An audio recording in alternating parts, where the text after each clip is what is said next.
Hi, Ruth. Hi, Marian. How are you? I'm fine, thank you. And you? It's lovely to see you. And you. Hi, Hannah. Hello, Marian. Hi, Hannah. Hi. Hi, Ruth. Hi, Hannah. Okay, I need to have some more sound on. Yeah. Hannah's going to introduce you, Marian, if that's okay, and the session, Yeah. and then I'll facilitate the questions and answers at the end, if that's okay. Absolutely.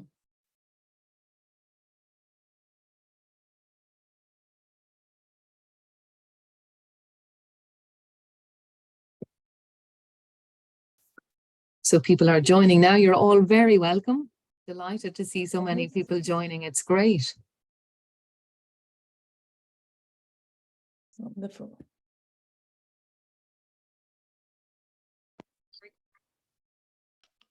Great.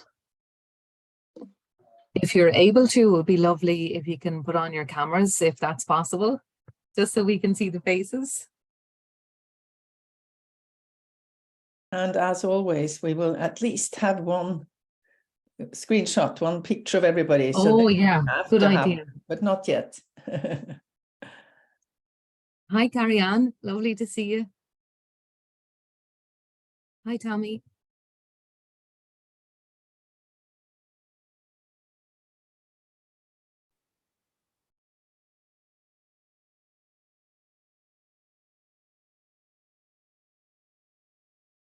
Your background picture looks lovely, Tommy. Looks very nice, those gardens. It's at UBC, so yeah. Oh, it's lovely. It is a lovely spot there.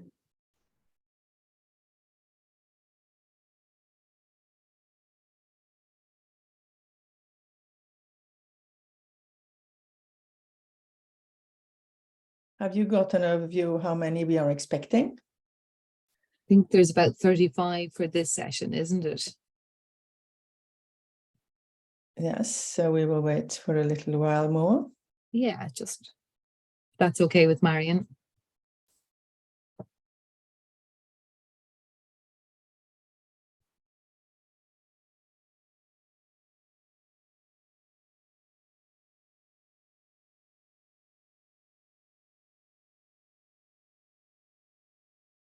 Hi, Yvonne. You're mute.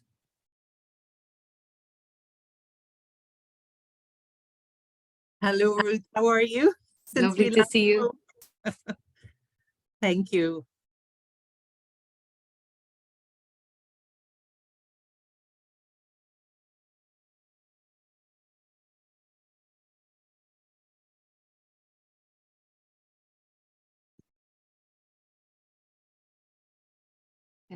Marian, if you want to make me a co-host, I can watch if there's people coming in.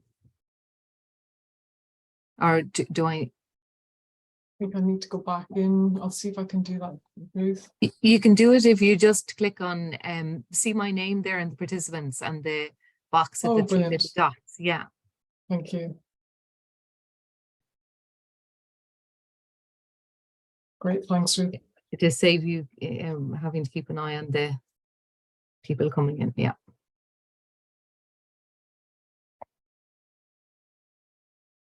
That's 26 now. Yeah. Oh, is that around the number we are expecting? Yeah. So maybe in the interest of time, Marian, because I know you've. Yeah, exactly. So I think we will start.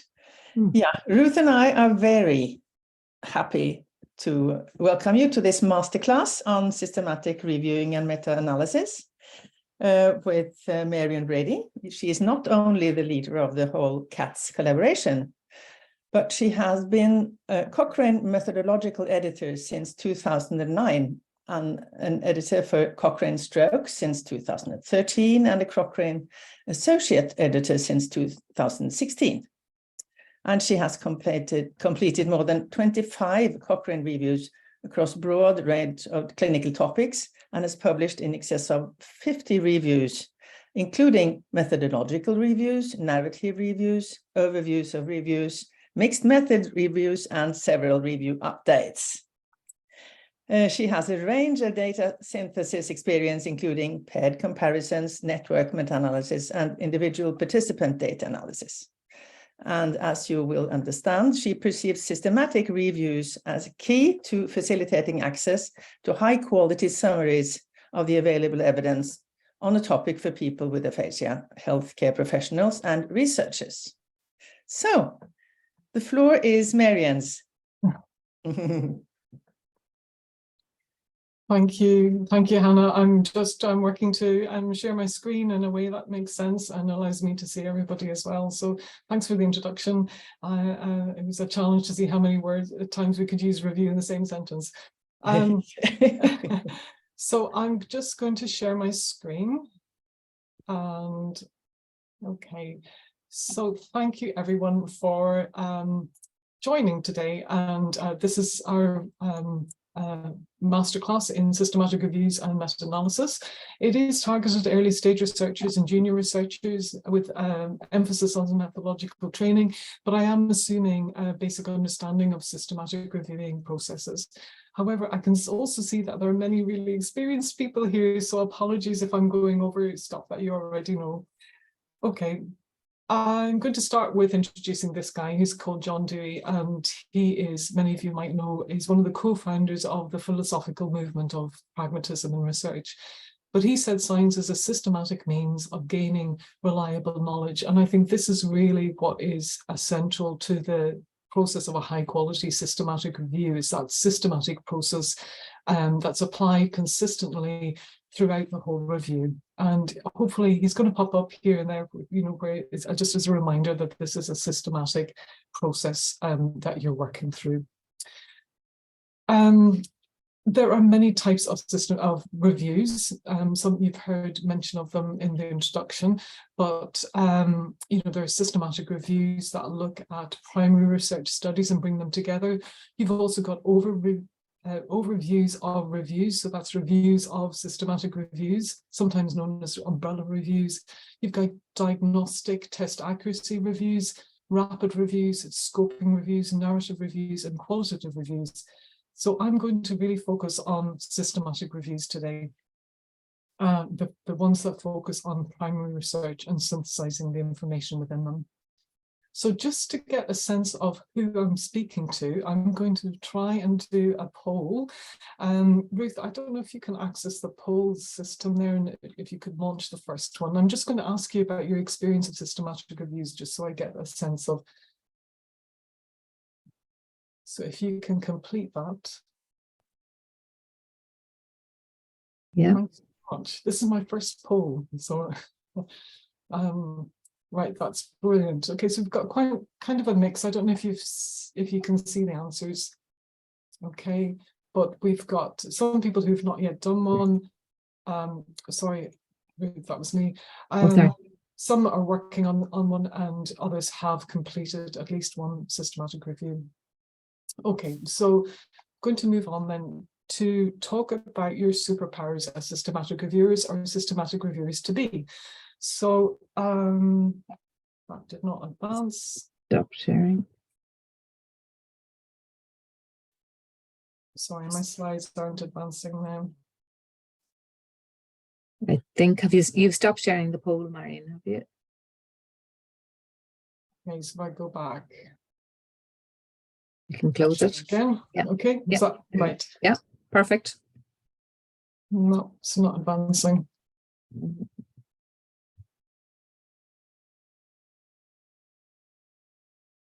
Okay.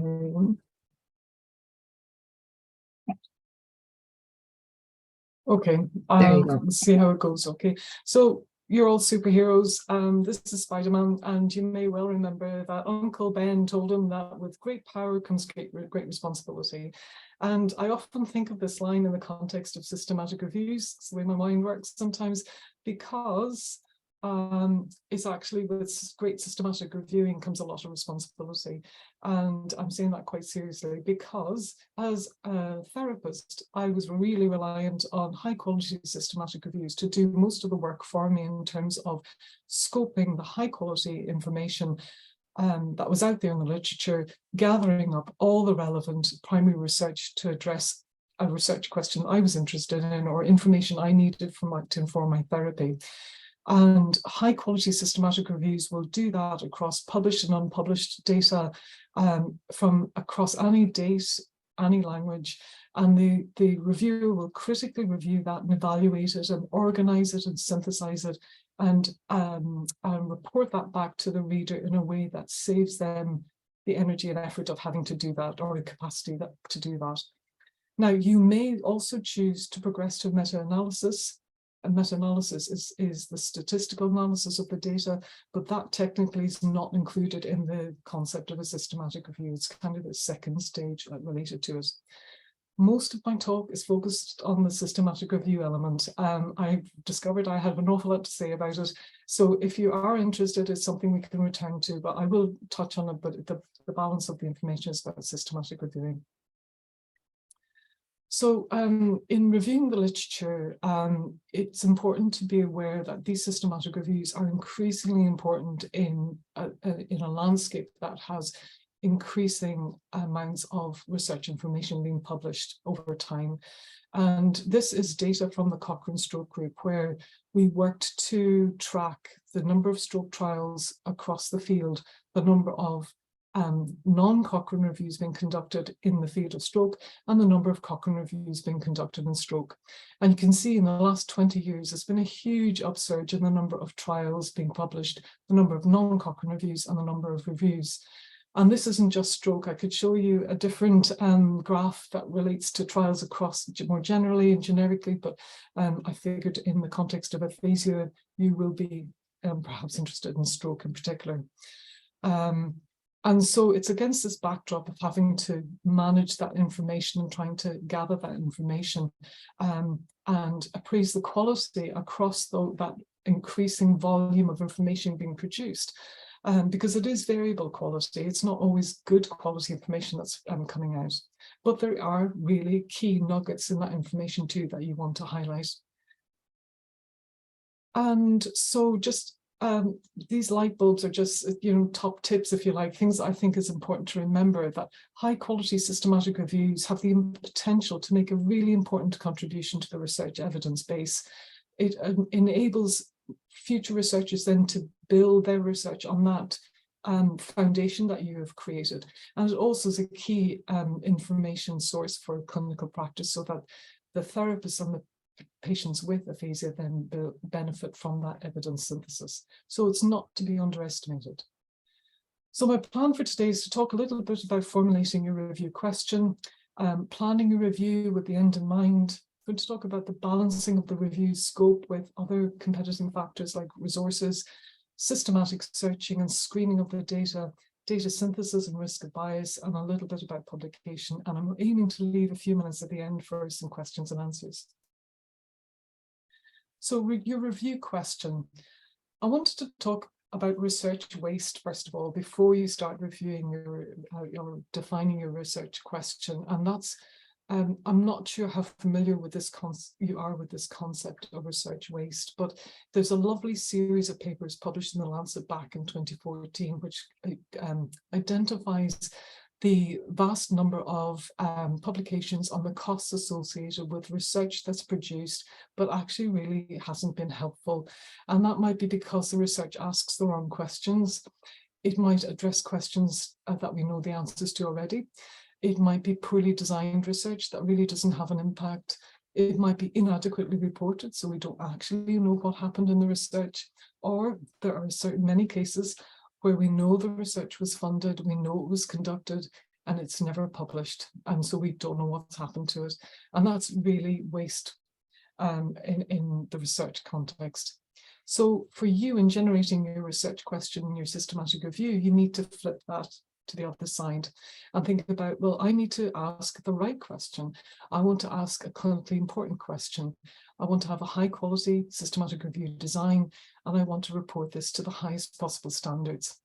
And if you keep these parameters, these aspects in your head, some of the other pressures you might feel as an academic, like metrics, like H indexes, like citation counts, or the number of downloads and these kinds of things, they will look after themselves if you get these clinically relevant issues and high quality if you tick those boxes, the rest will look after themselves. You don't need to worry about them.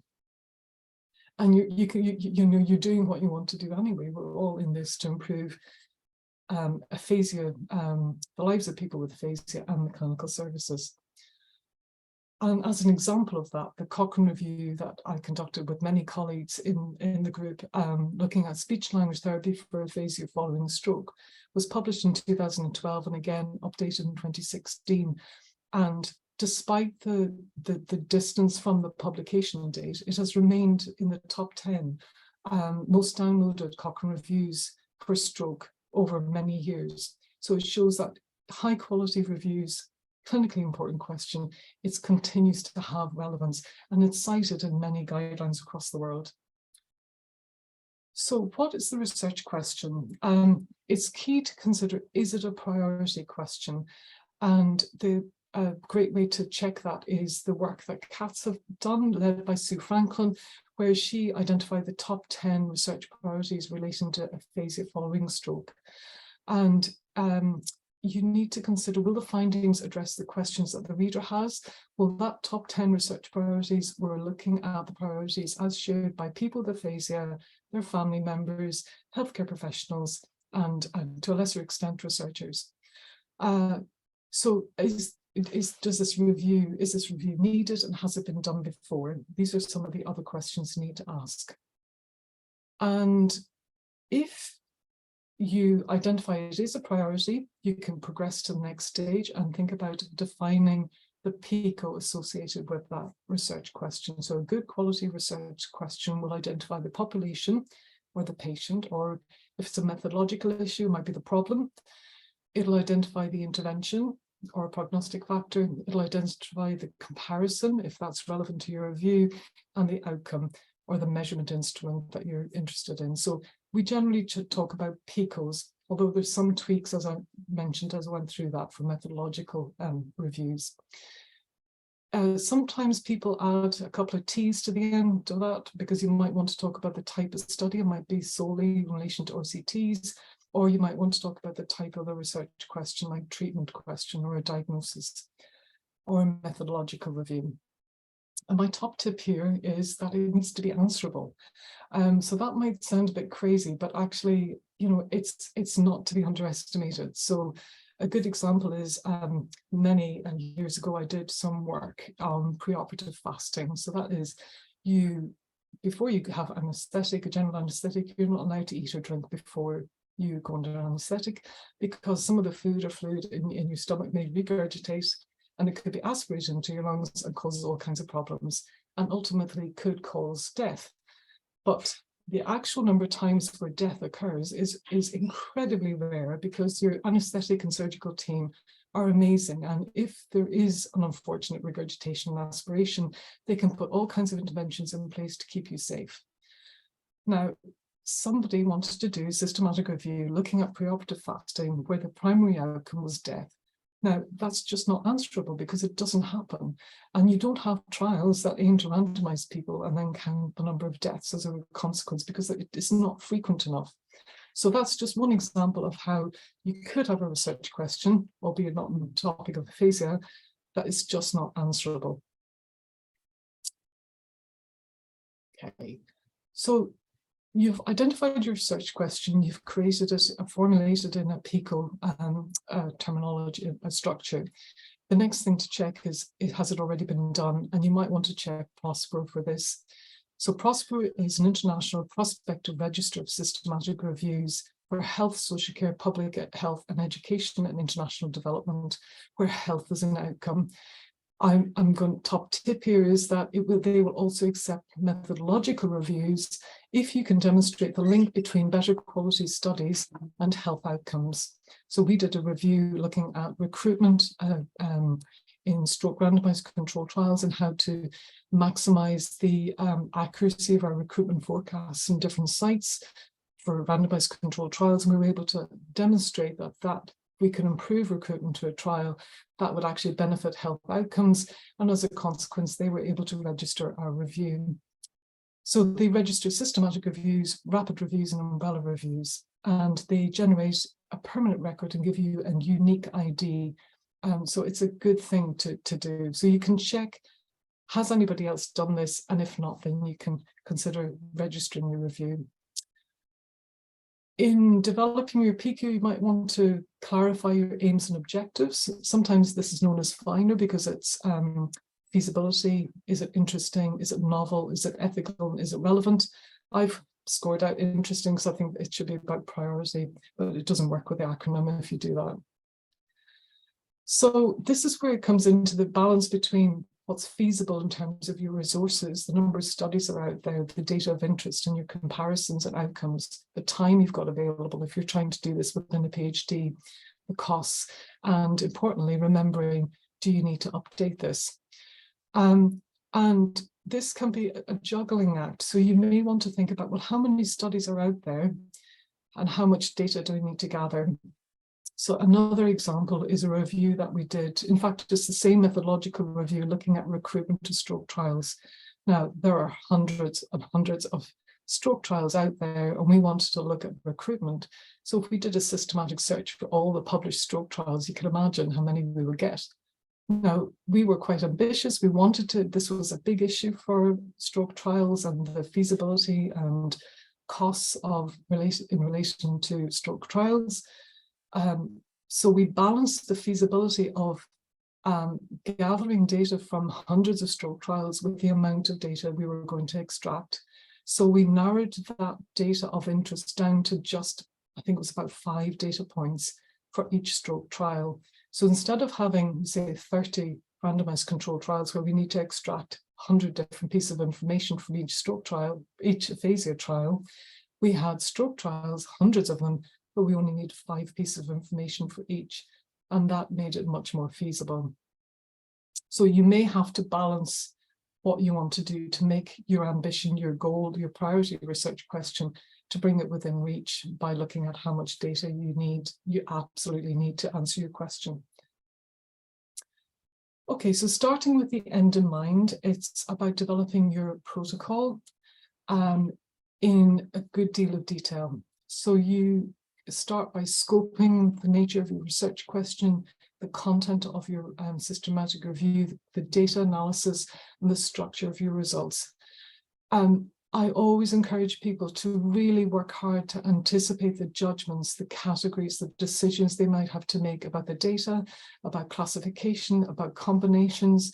And if you can define these concepts and categories in advance before you even see your data, that's so much easier than trying to do it when you're up to your eyes with trials and you begin to get pulled in different directions by really interesting trials and really interesting data. It's much easier to do that from a distance before you get into the data to define, I'm interested in this, I think this type of trial is different from that, or that intervention is different from this one, and you define them in advance. And that by having defined them in advance, it creates a consistency in your decision-making as you begin to engage with the data. If you get halfway through and you suddenly think, oh my goodness, you know, I think this trial is definitely in this category, but doesn't meet that definition. If you change your definition at that point, that means you have to go back through all your other previous definitions, which is really not a good thing to do. So that's my recommendation, is to really work hard on your protocol to get it nail it down as much as possible at that point. So we talked about the PICO at the review level, the top level, but it's also important to look at PICOs at each of the comparisons. So in the Cochrane review of aphasia, speech and language therapy for aphasia after stroke, you know, some of the planned comparisons were group speech and language therapy versus one-to-one speech and language therapy and the impact on the various language outcomes. So that's just one example. I mentioned making sure that you register your protocol. So Prospero will accept very light touch, very early stage protocols where you can demonstrate your intent to do the review quite early on. But I think you really need to go beyond that in developing a fully fledged protocol before you engage in the data. I put this slide in really to encourage you to establish a team around you. So this is really difficult if you're doing this as an individual. In fact, I don't think it is possible to do a high quality systematic review as an individual. You really need more people around you.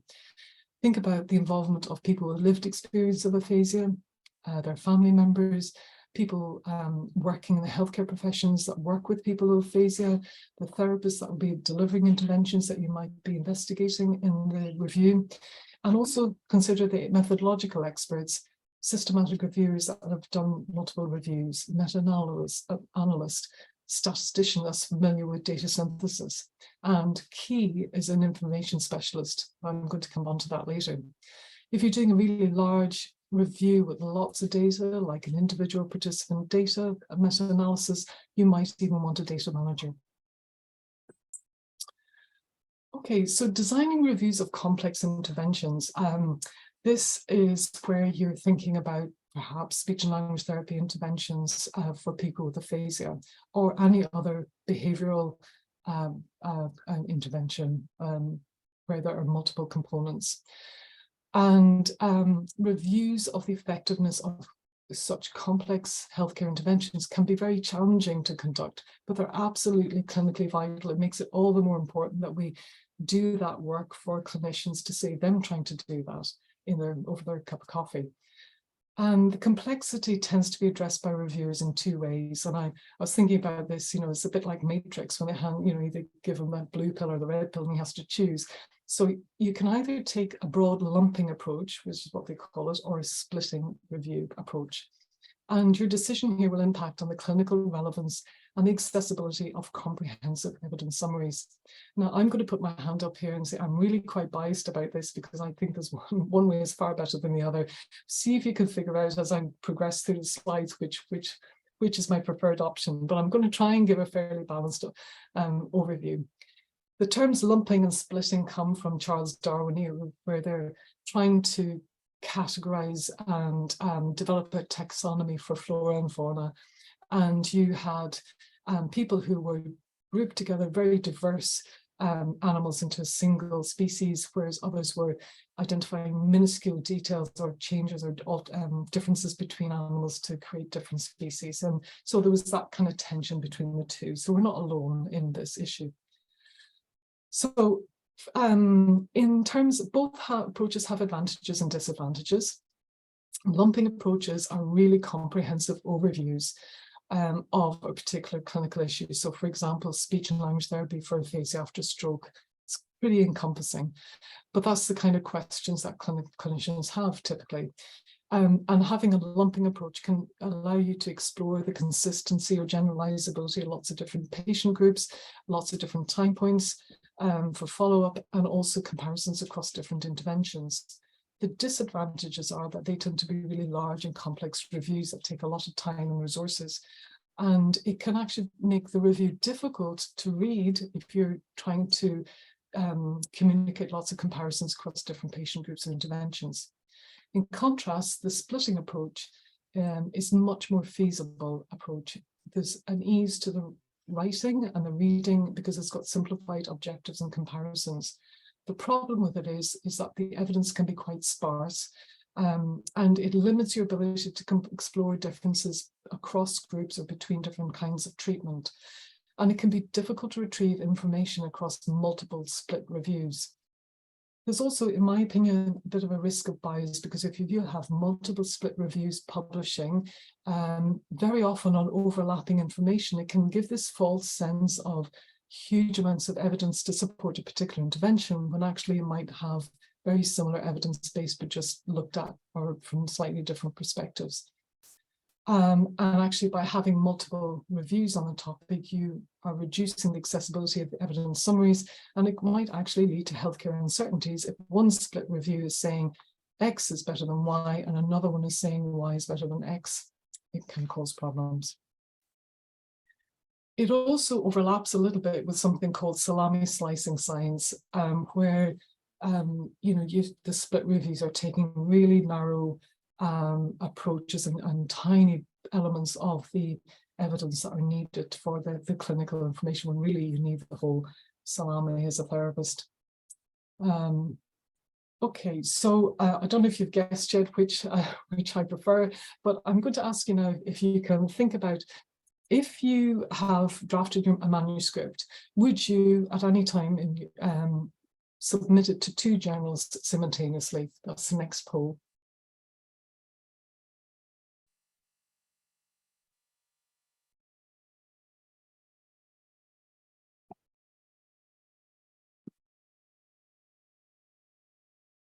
sorry, to took me a minute to see there. Okay, so just under half would not.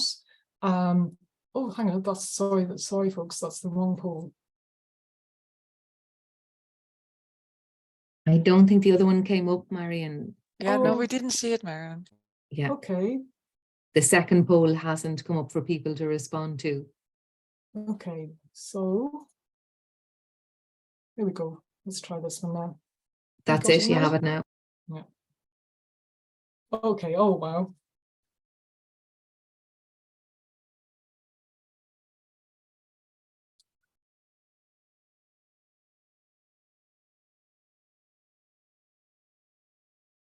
Okay, I think we've got everyone. I'm just going to end the poll. Thank you. So there we go. So it's quite overwhelming. No, but there may be, for some, there may be specific conditions where it would be acceptable. And you're right. There are conditions where, you know, if it's a particularly landmark paper, where there are agreements in advance with editors from multiple journals that this would be okay to do. Okay, I'm just going back to sharing my screen.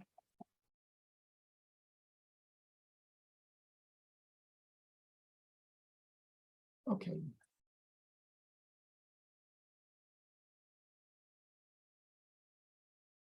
Right. So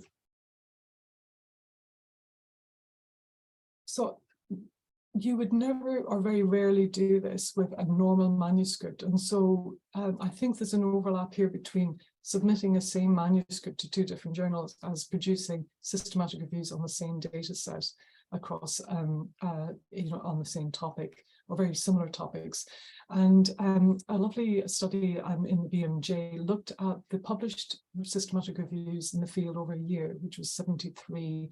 They found that 49 of them that they examined had one or more than one a partial or complete overlapping analysis with another review. And those reviews that overlapped with a previous one were not updates of previous reviews. They were being presented as new reviews. And in fact, what they also found was that the same author was involved in 2 or more of those overlapping reviews. So it's not that they weren't aware of the other existing reviews. And some colleagues of mine, I see Leslie Scovey's on the call. So Leslie and I work with a team that are interested in urinary incontinence after many issues, but particularly after stroke. And they did a large study looking at interventions for urinary incontinence. So we know that continence is an issue after a stroke, and it can be the clinical topic area of physiotherapists, where they're looking at physical rehabilitation interventions like pelvic floor exercises or yoga lifestyle interventions, or it can be the realm of nursing staff where they're looking at prompt avoiding or habit retraining for improving urinary incontinence. And our colleagues' large study, which was called Success, identified huge overlaps in this field where they identified 11 different Cochrane reviews relating to physical rehabilitation of urinary incontinence. They identified 9 different Cochrane reviews relating to behavioral interventions for urinary incontinence, and there were 3 in the middle that kind of encompassed both of these areas. So if you were a nurse in this field, you had to read 12 different Cochrane reviews. If you were a physio, you had to read 14 different Cochrane reviews and try and make sense of this field. So it can be very problematic, is the point that I'm making here. So it's something to avoid. So moving on then, if you have identified your problem, it's a priority, you've checked Prospero, nobody else is doing it, you've formulated your unique systematic review, PICO, and the comparison PICOs, you've considered the feasibility and the balance of the data you want to gather, and you've drafted your protocol and registered it, what's next? Well, the next thing is to search for their data. And key here is about systematically searching first. There's GA again. And here, what's important to remember is that the data that you're gathering and putting through your review really reflects on the quality of the results that you get. So it's a concept that comes from computing science, that rubbish in, rubbish out. You want high quality material coming into your review so that your results are high quality. And if it's not high quality, you need to be able to appraise that. But it's important to work to search in a fairly systematic, detailed way for this data. And this is where your team can come in from different perspectives, different search terms, database knowledge, tailoring search strings and optimizing your search syntax. And this is where I think it's key to get an information specialist. And if you're in an institution, you'll have access to your librarian. If you're in a hospital setting, hospital librarians are amazing as well. It really is very specialist area. So many of you will be familiar with the databases like Medline and CINAHL and Embase and so on. These are all bread and butter to us. And each of these databases will have different languages to access the data in them. So one search string that you develop for Medline does not necessarily translate into CINAHL or Embase. The other thing to be aware of is that electronic platforms through which you access Medline or CINAHL also change the search string and the syntax that you use. I had a great example, but terrible experience, where some Cochrane reviews I published using the institution's Ovid platform at the time. By the time it came to updating those, our institution had changed platform to EBSCO, and all of our previous search strategies were useless, absolutely useless. So they all had to be changed, translated, if you like. I'm looking at working group 2 here, to a different syntax to integrate with the platform EBSCO. So it's something to be really aware of, and it's, you know, this is why I'm really encouraging you to engage with an information specialist. It's also well worth the time spent looking at the grey literature. What is the grey literature? Well, it's things like research reports, conference proceedings, theses, preprints, things that haven't actually made it yet to the formal publication in an academic peer-reviewed journal. But it's a great way of identifying broad-based results, kind of emerging results in the field, and highlighting trials that are maybe ongoing, or policy documents that you might not be able to find in a peer-reviewed academic paper, depending on what the scope of interest is. So it's really worthwhile doing. However, the interfaces can be quite basic. Your search terms can be very limited to a couple of words at a time sometimes. So you sometimes have to trawl through a lot of stuff that's really not relevant, but the nuggets that you do find can be really helpful in identifying new information that you wouldn't get through other means. Another way of supplementing your search strategy is through citation tracking. We've got good evidence that this increases the quality of your search and in the relevance of the data that you identify. And citation tracking is great when you've got complex interventions like we're used to in aphasia research, because it can be difficult to capture with 1 or 2 keywords, and we often use different words across different cultures and different languages. So forward citation tracking is where you've got a paper that you've identified as really relevant. You want to include it in your review. And what you do is you look for references that in turn have cited the paper that you've identified. So you're kind of looking ahead in the timeline as to who's cited it, because they may too be relevant to your review. Backward citation tracking is looking at this reference list from the relevant publication that you've identified as being eligible for inclusion. So you check the reference list of that to check the citations in a backwards way. So it takes a little bit of extra time, but again, it can be really helpful in terms of identifying relevant data. This last thing to think about in your searching is something that I've become much more aware of since my time in CATS. I'm really grateful for that. I think we've become much more aware of the predominance of English language aphasia research data or in our field. And I think as a systematic reviewer, you need to be sure and to be conscious of to what extent you're putting barriers in your systematic review process to gathering in non-English language data into your review. And there's so many barriers being faced by people who are working in non-English languages. We need to do all we can to make sure we're not part of that process. So remember that if you speak English as a language, then many of your search terms will be in English, and you might be using databases that in turn are focused predominantly on English language publications. So I would also encourage you to think about adopting highly sensitive searches through using filters. So for example, Cochrane has one for low to middle income country filters, which were developed by with the World Health Organization. Central, which is the Cochrane database, also has filters to be able to filter by region or by country. The World Health Organization also has a database called the Global Health Library, which you can search in, and it in turn is a kind of an umbrella database for African databases, from those from the Eastern Mediterranean region, Asia, Latin American, Caribbean, and the Western Pacific region.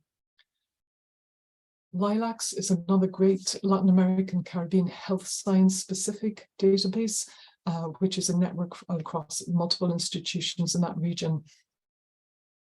And the website is there. And Web of Science itself has sub data sets based in Latin America, China, Korea, and Russia. So my next search strategy, this is new to me, but my next search strategy will definitely be incorporating these databases in the searching to make sure that I'm, really thoroughly searching the international literature for this, not just predominantly English language publications. Okay, so you've done your search, really thorough search, you've got your data, you've got all your references. What happens next?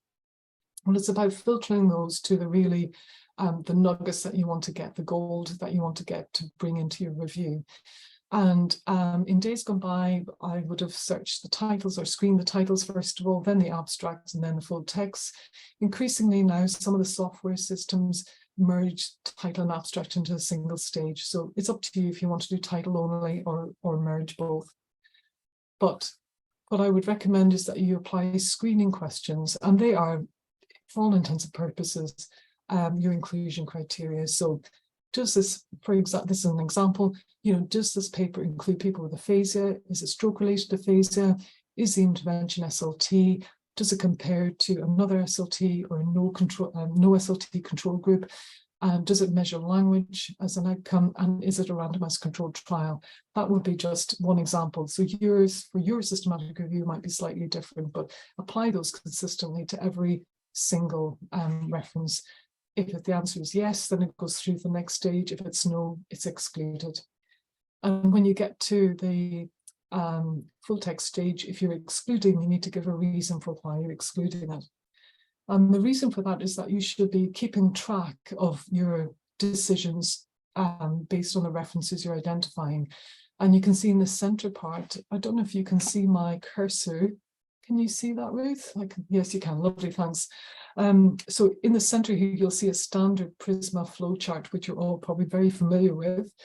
But what we're seeing now increasingly is, broader searches and more the backward and forward citation tracking, and that's tracked through these additional arms to your standard flowchart, and that's very acceptable now. So don't feel that you need to squash everything into the one, the standard Prisma format for that.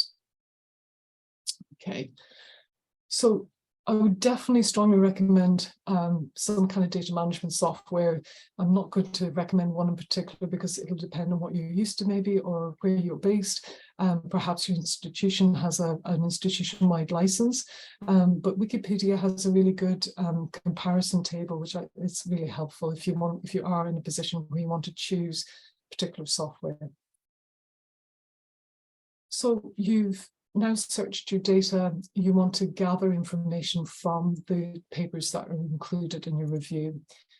And before you do that, you want to develop your data extraction form. And it's important in doing that you identify all the relevant information items, data items that you need to take from every single paper if it's available.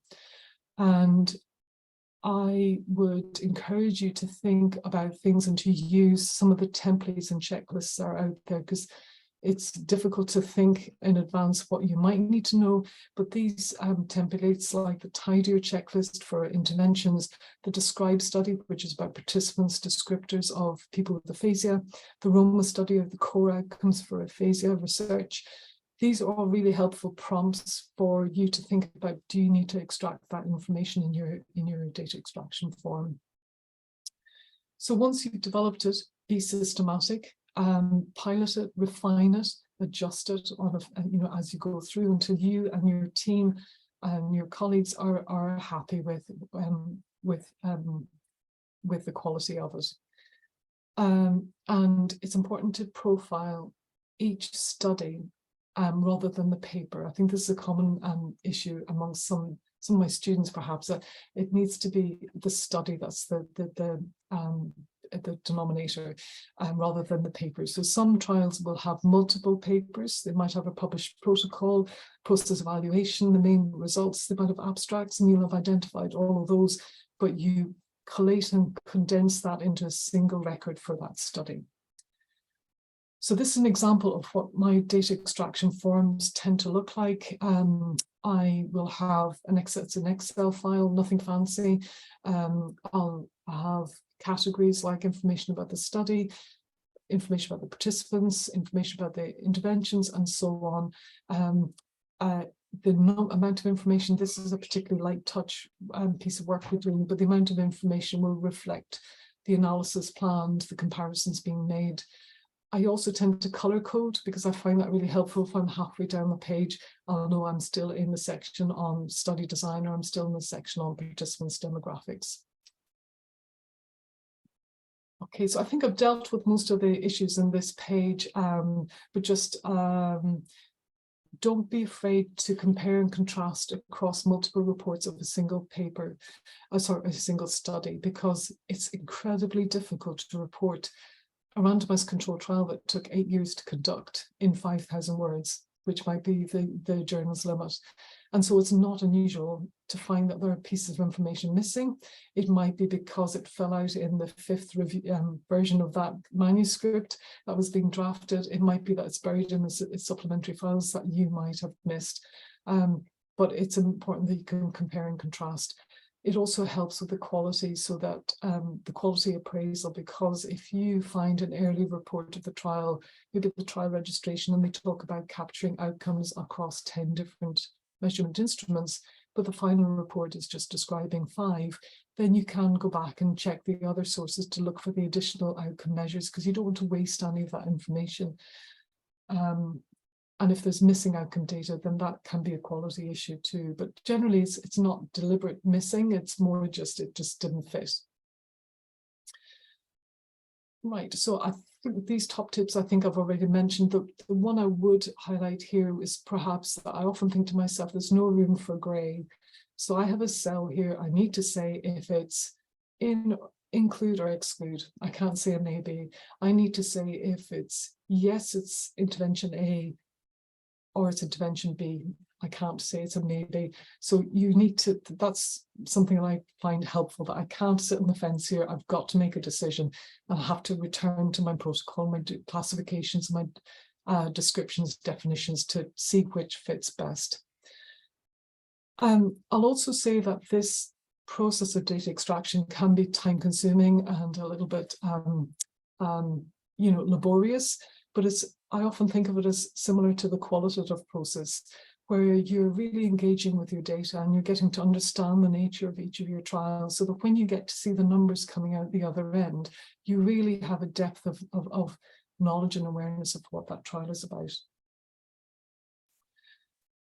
So for your data extraction form, try and enter data into every cell, even if that is it's unreported, unavailable, unclear, not applicable. And be careful with these terms, because they actually mean slightly different things. So when you come to collate it, did it mean that it's not applicable because it didn't relate to that trial, they didn't have a third arm, or does it mean that it wasn't applicable because they didn't report it? So you actually need to be really careful about some of these terms, but do put something in every cell. If things are unreported, how far do you go to track it down as a detective? I would encourage you, if you've got the time and resources, to definitely go back to the study authors, because as I mentioned earlier, it's often a slight omission, or maybe that you've missed something in your reading of the data. And if the more study-based data that you have, the better your representation of that study in your systematic review, and it increases the precision, reduces the reporting biases. So I think it's well worth doing. bringing the data together, there are lots of different ways of doing this, and you may want to engage, or you may want to just do it at a narrative level, so just descriptive work and tabulating. But you may want to engage with meta-analysis, which is a statistical combination of results from 2 or more studies. There are advantages in that process because it improves the precision of the results. It answers questions that are not necessarily addressed by the primary research studies. And in a field where you may have different studies, one study saying X is better than Y, and other studies saying Y is better than X, you, as a systematic reviewer, can bring that together and synthesize that and bring some kind of resolution to that issue to some extent. Without high quality searching and study design, biases might creep in, and so it's important that you're aware of that and work to avoid those. And highlighting the quality of the search coming into your systematic review. Okay, so you need to be aware of the nature of the data, where it's dichotomous. You know, are more people alive or dead? They're very common in drug trials, less so in aphasia trials. So most of our data tends to be continuous outcomes, and that has particular approaches in meta-analysis. Studies with no data available in a particular outcome or missing data will not be represented in meta-analysis, and that can be a problem in itself, particularly in relation to continuous outcomes. You need to be looking for variations across studies, heterogeneity, either in terms of the clinical context or the statistical context. And while meta-analysis can, random effects can accommodate some of that heterogeneity, you still need to be aware of it as a reviewer. Sensitivity analysis can be useful for examining decisions that you might have made in your review about including historical data, for example, or you might have included registry data, which might be slightly different from your randomized control data. And you can extract that information, pull out the registry data and see, does it make any difference to your overall synthesis, or pull out this non-randomized control trials from the randomized to see, does that change your results, and has your decision had an impact on that. Okay, so I'm actually nearly at the end. I'm going to talk very briefly about risk of bias, because I don't know about you, but I know in the past I was always a little bit concerned about bias, and I almost shied away from actually talking about bias sometimes. So I'm just going to check whether that was just me and that doesn't seem to be working.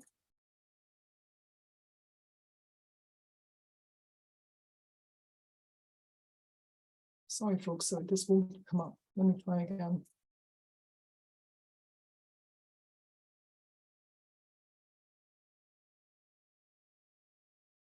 Okay, so it's not coming up for some reason, not letting me launch it.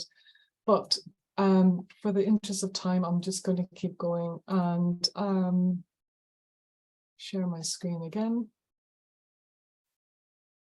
Okay, so there are different ways you can look at bias in your systematic review. You can look at it at the level of, it's important actually that you look at bias at the level of your primary research coming into your review.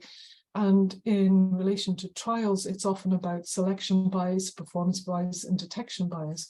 And you can see here, this is often how it's profiled by the primary research study. And then you've got these traffic light systems in relation to the different forms of bias. And these are graded by you in relation to your data extraction, about the quality of the study, the primary research study coming into your review.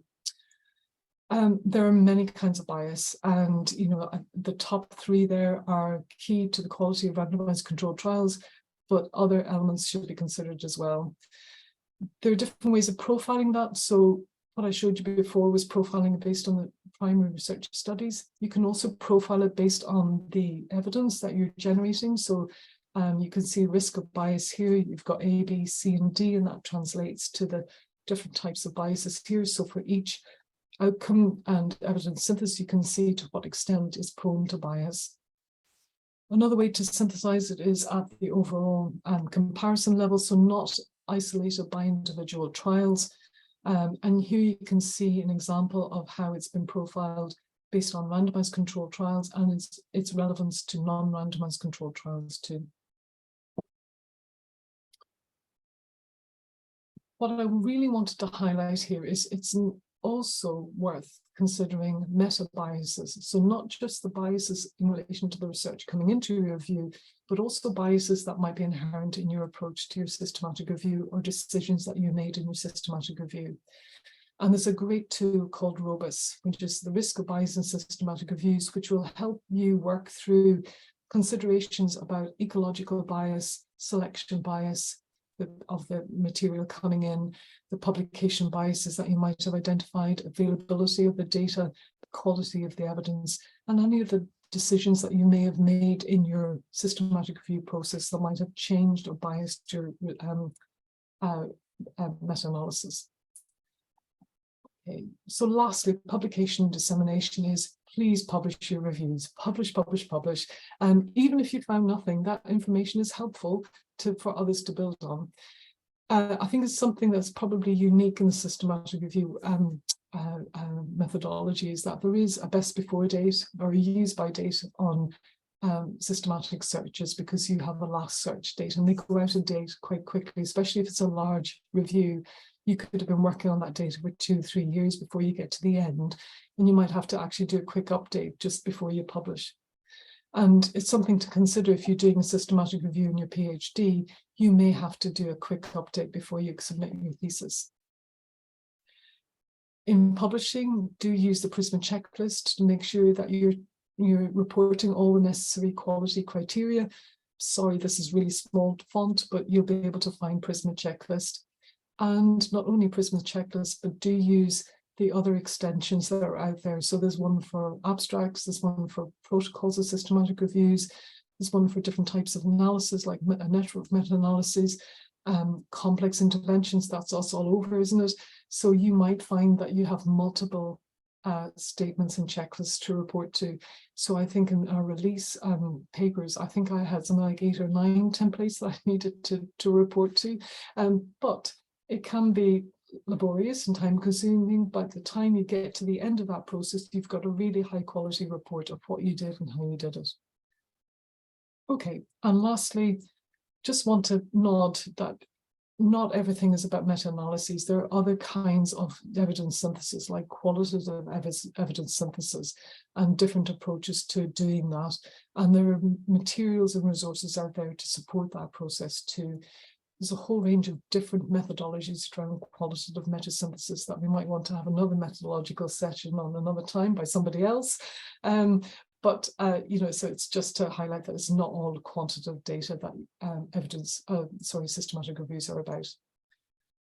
Okay, so in conclusion, I just wanted to highlight again that clinicians, health service users really need summaries of the increasing number of evidence outputs in the research landscape, and evidence synthesis across multiple trials and split reviews are often needed.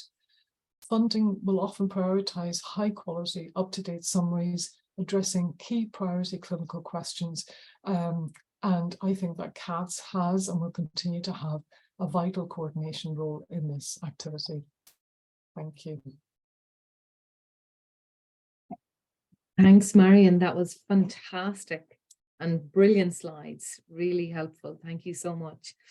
We have a couple of minutes, so if anybody has a burning question, Marian is willing to do her best to answer you. So you can either unmute your mic or you can type your question into the chat, whatever you prefer. Now I've lost my chat. Yeah. Does anybody have a question? You can physically raise your hand if you don't want to use the reactions button. Or comment. Maybe there's a comment if there's no question. Yeah, Katharina, you've got your hand up there. You're very welcome. Yeah, I apologize because I think this is for early stage and junior stage researchers predominantly, so I don't want to push forward here and take your time away. But the reason I'm joining today, Marian, is because for our German best practice guidelines, we're also using a systematic approach, and So, to come up with the evidence.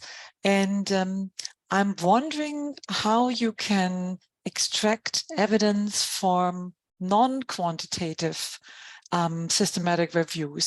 So it's, how can you determine whether an intervention is effective if you don't have quantitative data from meta-analysis? So you have your table and you have all the studies in there.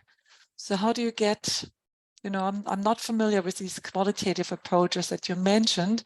I'm struggling, Well, I think it's the same way, Katrina. I'm not sure that, I think it's about the design matching the research question. And, so if you're taking the systematic review bit out of it for a minute, if you're doing a qualitative study, you have chosen that design because you have a particular question.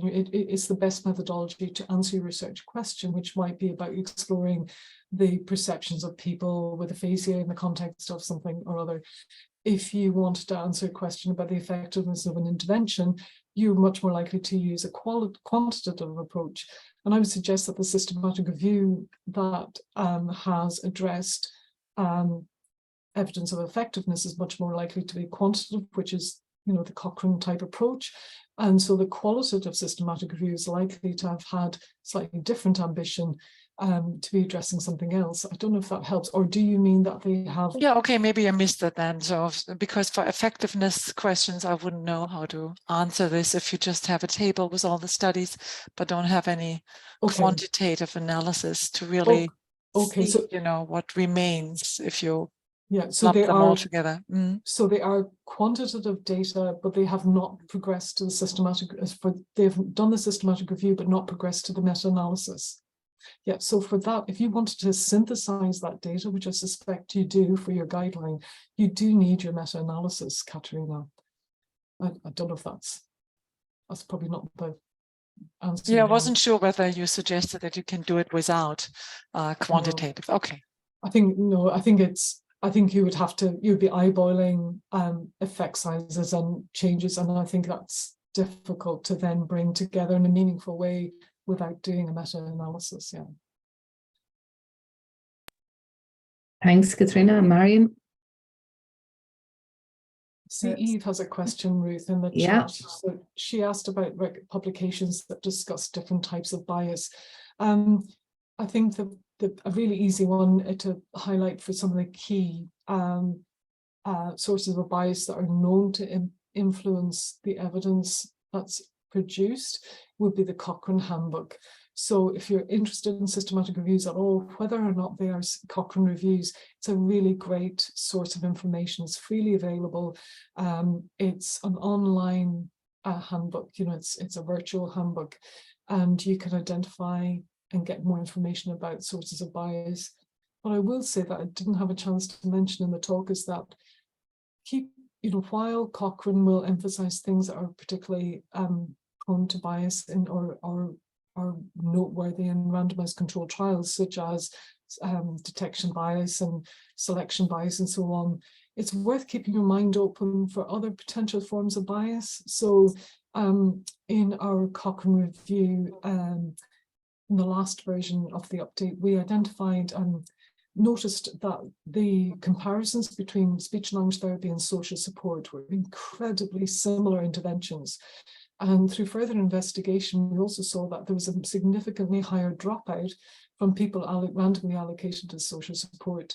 And so there was no room within the methodology of a Cochrane review to address that. So we did that later on to look at the issue and identify that there is something called comparison choice bias, where the distinction between two interventions becomes so eroded that it's almost impossible in the context of a randomized controlled trial to identify the difference between them. And so we were able to talk about that and explore that issue and show and share the data. So it's about looking at Cochrane, but also keeping your mind open for, is there an issue here? As a researcher, am I seeing something that's going on? And then maybe exploring it further. Thanks, Eve. She think that's very helpful. Great. Any other comments or questions?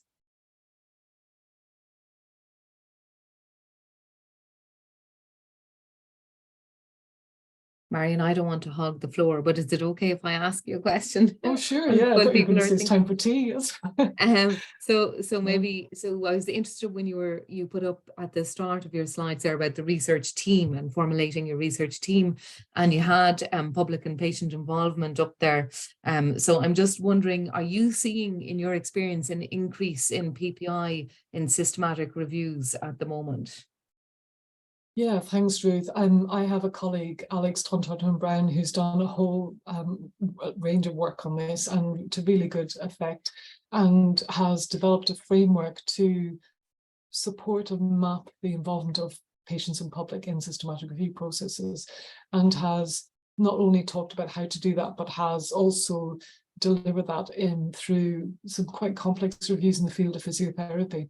So it's called the ACTIVE framework. It's also cited in that Cochrane handbook, but we've used it beyond Cochrane as well. So it's a useful tool, I think, for mapping and describing different kinds of involvement, different levels of involvement across the review process. Thanks, Marian. And is that published in you said it's in Cochrane, is it in one of the physiotherapy journals as well? Do you know? Or? I think it's a systematic review journal, actually, kind of systematic review methodology, but the reference is definitely in the Cochrane handbook. Okay, and I can look for it and send it to you. Yeah. Brilliant. Thanks so much. Okay. Any other questions, comments?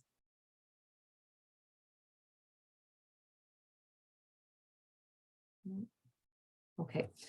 Maybe in the interest of time then, Marian, because we are gone over time, so I probably should let people go now in the interest of good facilitation. But Marian is actually giving this talk again tomorrow at 8 a.m. UK time. So if you do have any questions, you know, you might think of something later on, something might strike you, you're welcome to join that session tomorrow, or even email if you want to send an email to myself or to Hannah, and we can pass it on, and we can pass it on to Marian and get an answer for you. Is that okay? So something might strike you later on, but so many comments coming in here, Marian saying thanks so much and really helpful. So we really do appreciate your time and expertise. Not at all. Thanks so much for joining. It's really lovely to see everyone and to have such interest in a topic that's close to my heart. Thank you. Thanks, Marian. Thank you so much. Yeah. Bye, everybody. Bye.